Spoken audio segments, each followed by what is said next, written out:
শিশু রামিসা ধর্ষণ ও হত্যা মামলার আনুষ্ঠানিক বিচার শুরুর নির্দেশ দিয়েছেন ঢাকার শিশু সহিংসতা দমন ট্রাইব্যুনাল।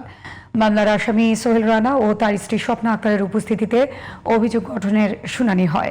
রাষ্ট্রপক্ষের আইনজীবী জানিয়েছেন আগামীকাল থেকে প্রতিদিন হবে মামলাটির সাক্ষ্য গ্রহণ। আইনজীবীরা আরও জানিয়েছেন অভিযোগ প্রমাণ হলে আসামিদের মৃত্যুদণ্ড কিংবা যাবজ্জীবন সাজা হবে।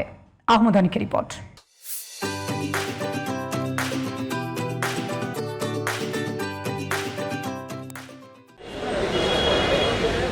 সোমবার সকাল 8:45টার দিকে প্রিজন ভ্যানে করে আদালতে আনা হয় শিশু রামিসা আক্তারকে ধর্ষণের পর হত্যা মামলার প্রধান আসামি সোহেল রানা ও তার স্ত্রী স্বপ্না আক্তারকে।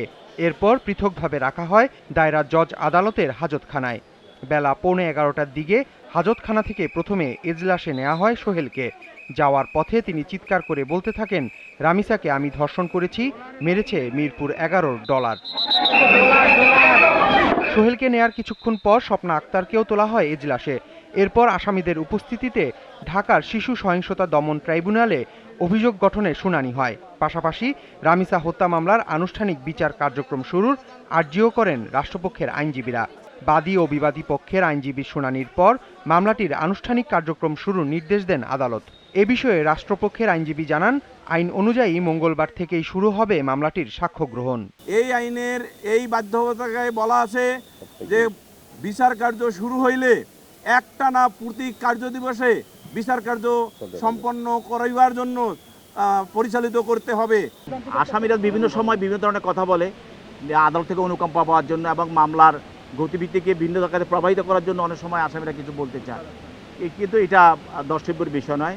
আসামিকে পক্ষের আইনজীবীরা এই ধরনের যে স্টেট ডিফেন্স ছিলেন তিনি এই ধরনের কোনো বক্তব্য উপস্থাপন করেন নাই। যেসব ধারায় আসামিদের বিরুদ্ধে অভিযোগপত্র দেয়া হয়েছে তা প্রমাণ হলে সর্বোচ্চ শাস্তি হবে বলেও জানান আইনজীবীরা। 9-2 ধারায় সাজা হলো মৃত্যুদণ্ড অথবা সশ্রম যাবজ্জীবন কারাদণ্ড এবং একই সাথে 30 ধারাতেও তাই।